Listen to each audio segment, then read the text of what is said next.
ഇന്നേ നല്ലൊരു അടിപൊളി മത്തി പൊരിച്ചതിൻ്റെ റെസിപ്പി ആയാലോ. നന്നായി ചോറ് കഴിക്കാൻ ഈ ഒരു ഐറ്റം മാത്രം മതി. ഞാൻ ഇൻസ്റ്റയിൽ റീൽസ് കണ്ട് എടുക്കാണ് ഈ ഒരു റെസിപ്പി കണ്ടത്. കണ്ടപ്പോൾ തന്നെ ട്രൈ ചെയ്ത് നോക്കി. നിങ്ങളും ട്രൈ ചെയ്ത് നോക്കുക, ഉറപ്പായും ഇഷ്ടാവും, ഞാൻ ഗ്യാരണ്ടി.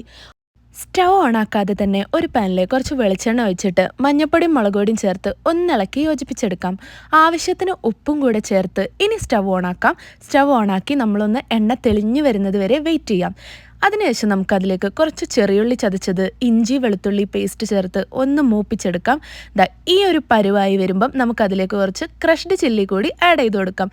വറ്റൽമുളകാണ് ആഡ് ചെയ്തിരിക്കുന്നത്. ഇനി ഒന്ന് ഇളക്കിയെടുത്തതിന് ശേഷം നമുക്കിതിലേക്ക് കുറച്ച് പുളിവെള്ളം ചേർത്ത് കൊടുക്കാം. എന്നിട്ട് നന്നായി യോജിപ്പിച്ചെടുക്കാം. ഇനി ഇതൊന്ന് എണ്ണ തെളിഞ്ഞു വരണം. എണ്ണ തെളിഞ്ഞു വന്നതിന് ശേഷം നമുക്ക് മത്തി നന്നായി നിരത്തി വെച്ച് കൊടുക്കാം. എനിക്കിതാ ഈ ഒരു വലിപ്പത്തിലുള്ള മത്തിയാണ് കിട്ടിയിട്ടുള്ളത്. അപ്പം മത്തി നന്നായി നിരത്തി വെച്ച് കൊടുത്തിട്ടുണ്ട്. ഇനി ഓരോ സൈഡും മറിച്ചിട്ടും തിരിച്ചിട്ടും നമുക്കൊന്ന് മൊരിച്ചെടുക്കാം. ഈ ഒരു മറിച്ചിട്ട് കഴിഞ്ഞതിന് ശേഷം ഇതിലേക്ക് കുറച്ച് കറിവേപ്പില കൂടി ആഡ് ചെയ്യേണ്ടതുണ്ട്. പക്ഷേ എൻ്റെ കയ്യിൽ കറിവേപ്പില ഇല്ലാത്തതുകൊണ്ട് ഞാനിപ്പോൾ ആഡ് ചെയ്യുന്നില്ല. അങ്ങനെ ഇതാ മറിച്ചിട്ടും തിരിച്ചിട്ടും ഈ ഒരു ഗ്രേവി വറ്റി ഈ ഒരു മീനുമ പിടിച്ച് വരുന്നത് വരെ നമുക്കിത് മറിച്ചും തിരിച്ചും ഒന്ന് മൊരിച്ചെടുക്കാം. ഇനി കൂടുതലും മൊരിക്കേണ്ട, കുറച്ച് ഗ്രേവിയിൽ നിൽക്കണമെന്നുണ്ടെങ്കിൽ അങ്ങനെ എടുക്കാം. പക്ഷേ ഇതാണ് ഒന്നുകൂടെ ടേസ്റ്റ്. അങ്ങനെ ഇതാ ആ ഒരു മസാലയൊക്കെ ഈ ഒരു മീനുമ നല്ല രീതിയിൽ മത്തി മൊരിഞ്ഞ് വന്നിട്ടുണ്ട്.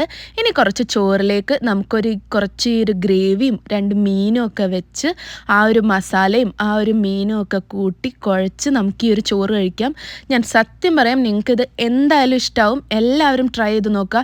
ഈ ഒരു മസാലയും ആ ഒരു ചോറും അത് മാത്രം മതി, നമുക്ക് നന്നായി ചോറ് കഴിക്കാം. അപ്പോൾ എല്ലാവരും ട്രൈ ചെയ്ത് നോക്കുക, എന്തായാലും ഇഷ്ടമാവും. അടുത്ത വീഡിയോ കാണും വരെ ബൈ ഫ്രം ബ്രഞ്ച് ടോക്സ്.